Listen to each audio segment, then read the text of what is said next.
When the house still breathed, it was Rebecca's laughter that filled the walls. Back then, Matthew Hartley's grand Anchorage home had warmth beneath its polished floors and perfectly lined shelves. It was Rebecca who brought that warmth, her honey-blonde hair catching the sun, her green eyes dancing as she teased Matthew out of his armor of cold charm. He had built that armor young, a boy with too many expectations on his shoulders, a man who learned how to close doors before they could be slammed in his face. But Rebecca had found the cracks. She'd found them all. And she'd found Luna, too, a golden retriever puppy shivering outside a gas station on a night when the snow came down sideways. Matthew hadn't wanted a dog. But when Rebecca brought that bundle of fur inside, Luna had barreled straight into Matthew's legs, sat on his polished shoes, and looked up at him as if she'd always belonged there. Rebecca had laughed so hard that night, pressing her cold nose to Matthew's neck, telling him, "She's family now." And so she was. They built a life around small things, quiet dinners, weekend hikes, through the snowdrifts, late nights with books open and Luna curled at Rebecca's feet. When the cancer came, it came fast. Rebecca's warmth flickered, her laughter grew thin. And when it left, it took Luna's home, too. After the funeral, Matthew couldn't bear Luna's soft eyes following him from room to room, searching for Rebecca's absent warmth. He pushed the dog out of the bedroom first, then the living room. He told himself it was kinder, that it hurt too much to see Luna waiting by the door for footsteps that would never return. When Luna gave birth to 7 tiny puppies in a corner of the empty library, Matthew stood in the doorway, fists clenched so tight his nails dug crescents into his palms. He told the staff to handle it, out of sight, out of mind. He told himself it was mercy, a clean cut, an erasure of the ghost that haunted him at every turn. He was wrong. Olivia Clark had once known what it meant to share a life, too. Long before the small cafe on 4th and Main, before the quiet mornings with the old tabby whiskers glaring down from the counter, Olivia had loved a man named Henry Clark. He'd been gentle and steady, a carpenter who filled their tiny house with the smell of cedar and laughter that never demanded too much space. When he'd gone, an unexpected heart attack on an ordinary Tuesday, Olivia had packed the memories into a box and filled the silence with the sound of coffee mugs clinking, the soft hum of her cafe radio. Whiskers had arrived soon after, a battered old tomcat with a torn ear who demanded food first and affection second. They were both a little bruised, so they made an agreement. Share the space, ask nothing more. Years passed, routines hardened into comfort. Until the night she heard the whimper behind the dumpsters. It was near closing. The storm rattled the cafe windows, snow piling in soft drifts against the glass. Olivia had gone out to dump the trash when she heard it, a thin, desperate cry nearly swallowed by the wind. She found Luna half buried beneath a torn tarp, ribs sharp under matted fur, 7 puppies tucked against her belly, trying to steal what warmth she had left. Olivia's breath caught in her throat. She remembered holding her husband's hand that final night, the helplessness that had hollowed her out. She wouldn't stand helpless again. She dragged old blankets from the back room, filled bowls with lukewarm milk, wrapped the shivering bodies in worn towels. Whiskers glared from his perch, tail flicking in disdain at the canine invasion. Olivia ignored him. When the heat went out, she wrapped Luna in her own coat, kneeling beside the dog through the cold hours, whispering, "Hang on, girl, not tonight, not like this." At dawn, with her hands shaking, she knocked on Margaret Collins's door next door, the elderly neighbor who'd once taught history and now knitted blankets like she was saving the world one stitch at a time. Margaret took one look at Olivia's pale face and the shivering bundle in her arms and pressed a stack of thick quilts into her hands without question. By morning, Olivia knew it wouldn't be enough. She dialed the small clinic 2 blocks over, praying someone would answer early. They did. Emma White, Anchorage's youngest vet, barely 28, but sharp enough to run circles around older colleagues. Olivia remembered her from local flyers, the bright-eyed girl who'd once organized spay drives in the grocery store parking lot, the teen who'd rescued a half-frozen crow and brought it back to life in a shoebox. Emma's voice over the phone was clear, calm, and Olivia felt the tremor in her chest ease when she said, "Bring them in. I'll be ready." When Matthew Hartley stepped out of his SUV later that same day, the wind cut through his tailored coat like knives. He had told himself he'd moved on. His company was thriving, his name still crisp in boardrooms and magazine features. But none of it had silenced the late nights when the whiskey glass felt heavier than his own bones, when the memory of Rebecca's laughter tangled with the ghost of a dog he'd thrown away. It was an old contact at City Animal Services who told him, a casual note about a woman who'd dragged in a half-dead retriever with 7 pups. He hadn't planned to come. But there he was, hand hovering over the clinic door handle, breath fogging in the sharp air. Inside, Olivia stiffened when she saw him. Tall, angular, storm-gray eyes, hidden behind a mask of calm that didn't fool her for a second. Emma sensed it too, her soft green eyes darting between the tense lines of Olivia's jaw and the raw edges of Matthew's posture.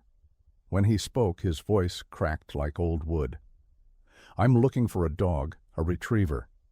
Luna Olivia stepped forward, her small frame iron-willed.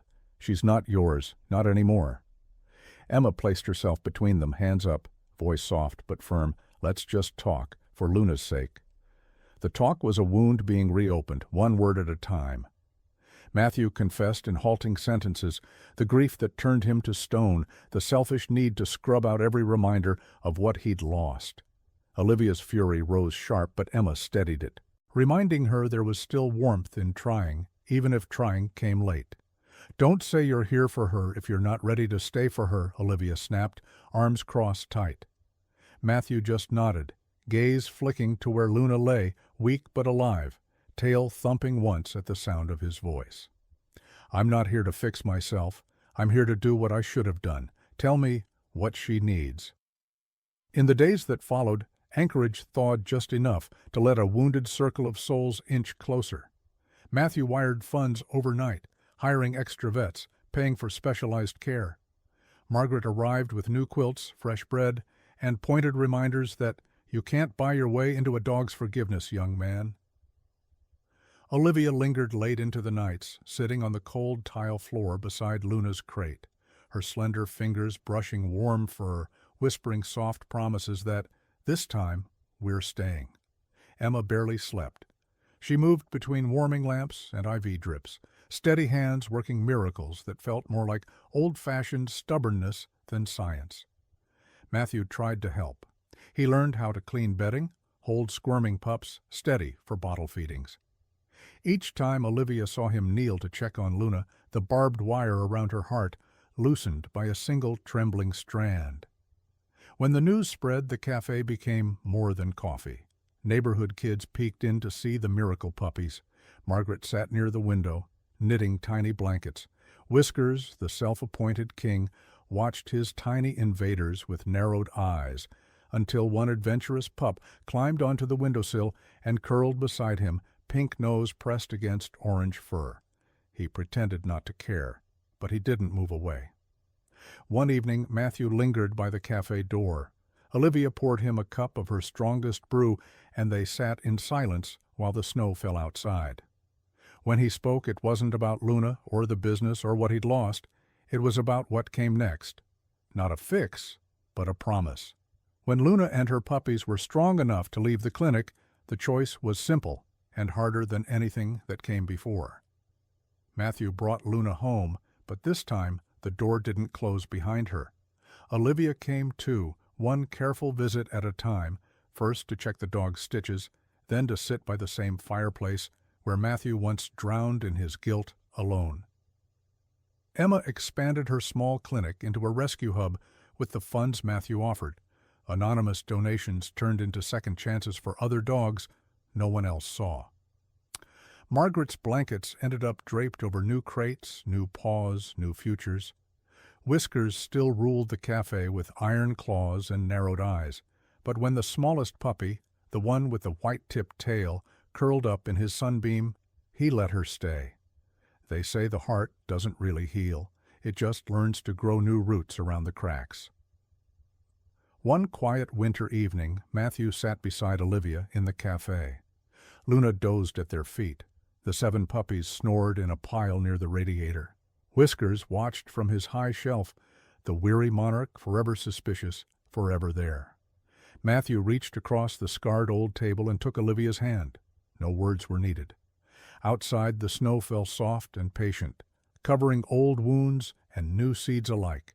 Inside, the warmth stayed. Whiskers approached cautiously at first, his striped tail low and nose twitching. He gave a soft, warning hiss, but when the sleepy puppy yawned and flopped onto her side, Whiskers let out a long sigh, leapt lightly onto the sill, and stretched himself out beside her, eyes half closed. Margaret, the neighbor who often visited, peeked in through the cafe window, smiling softly at the sight, her tall, stooped figure wrapped in her usual knitted shawl. Inside the nearby clinic, as the night deepened, the chaos settled into a gentle rhythm of quiet care. Matthew stood near the door, his tall frame silhouetted by the soft glow of the overhead lights, watching as Emma and the team tended to Luna and her puppies. Olivia joined him silently, her hands clasped loosely in front of her. After a long pause, she murmured, "You're not who I expected." Matthew gave a small, wry smile, the lines around his mouth softening. "Neither am I."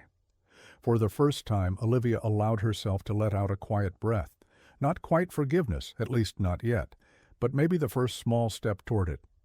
Spring crept slowly into Anchorage, melting the thick snowbanks and replacing the bitter wind with a gentler breeze. Outside the clinic, the world softened. Patches of grass peeked through the slush, birds returned to the trees, and people walked the sidewalks with lighter steps. Inside, though, a different kind of warmth filled the rooms. Laughter, quiet conversation, and the sounds of tiny playful barks. The puppies had healed.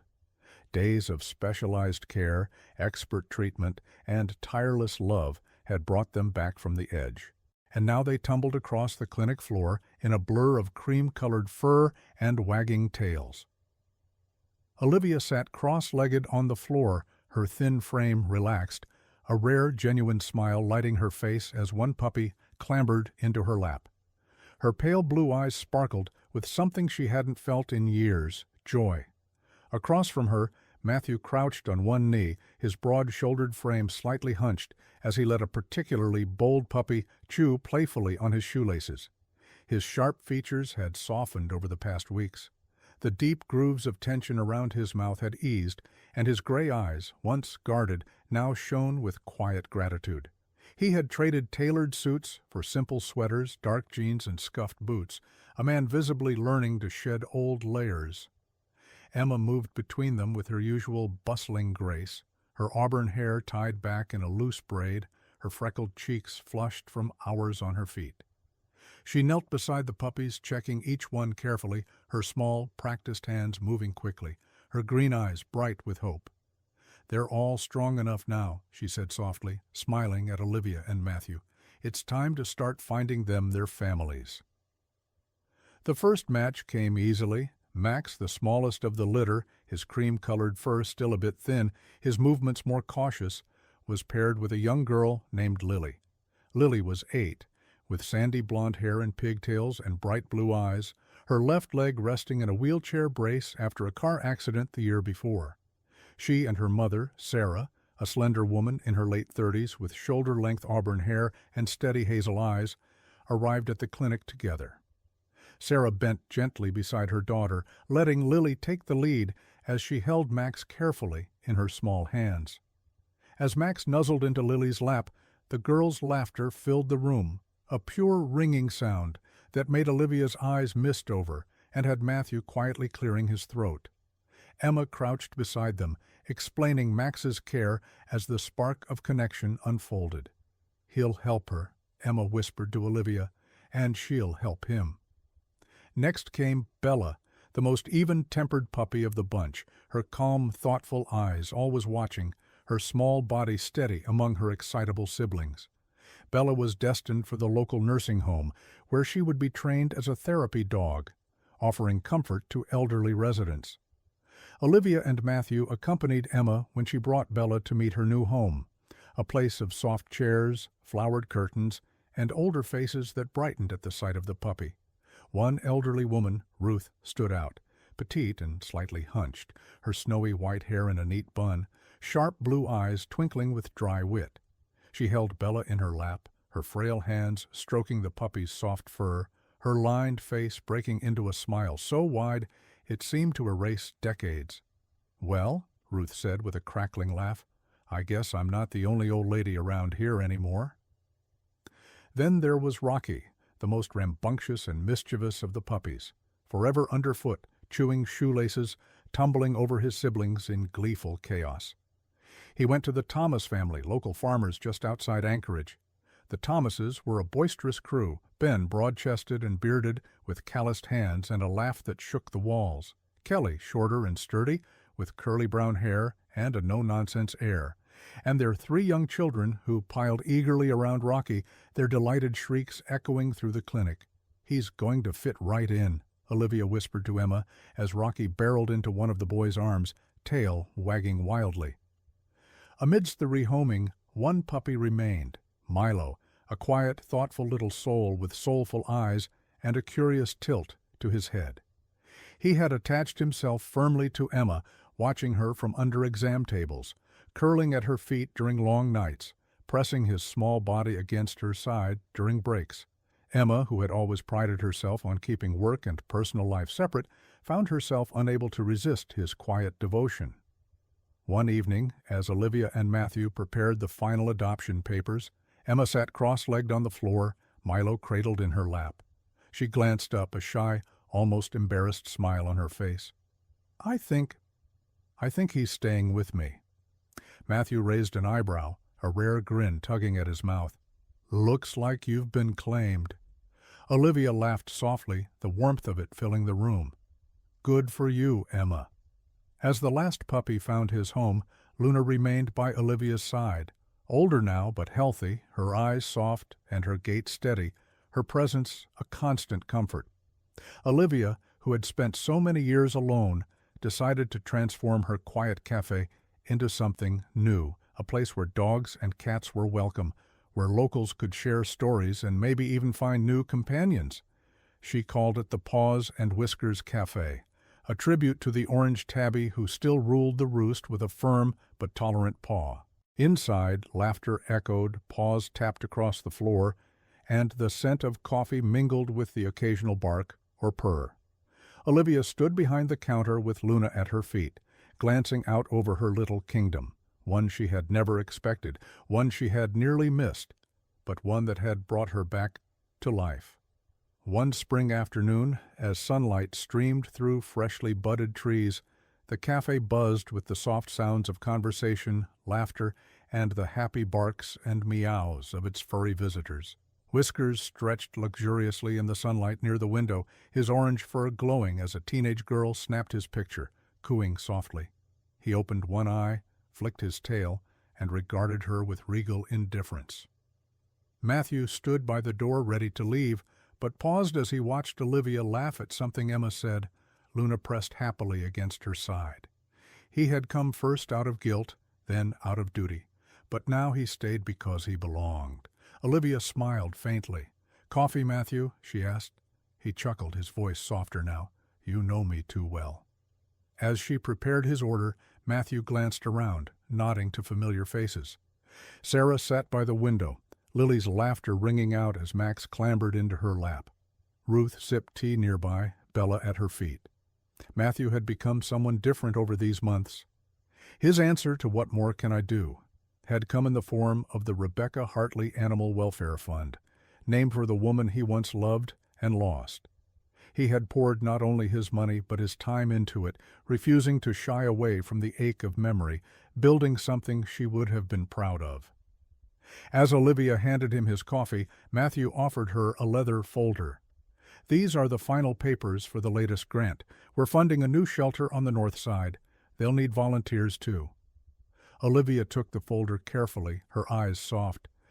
"You've come a long way, Matthew." He smiled, a touch of humility in it. "I've had good teachers." Emma bustled in just then. Milo at her heels, her eyes bright. "Big meeting this afternoon," she said cheerfully. "They're asking if you'll come, Matthew." He nodded. "Of course I'll be there." The cafe hummed with life. Locals snapped photos, news stories spread, and people from far beyond Anchorage found hope in the tale of a once lonely cafe turned sanctuary. Olivia, who had once craved quiet, now embraced the noisy, joy-filled chaos that made her little kingdom thrive. In the garden out back, transformed into an oasis of benches and flowers under strings of fairy lights, Olivia stood wrapped in her cardigan, watching Luna tumble playfully with Milo on the grass. Whiskers perched on the sill, his tail flicking as he watched his realm with the detached grace of a king.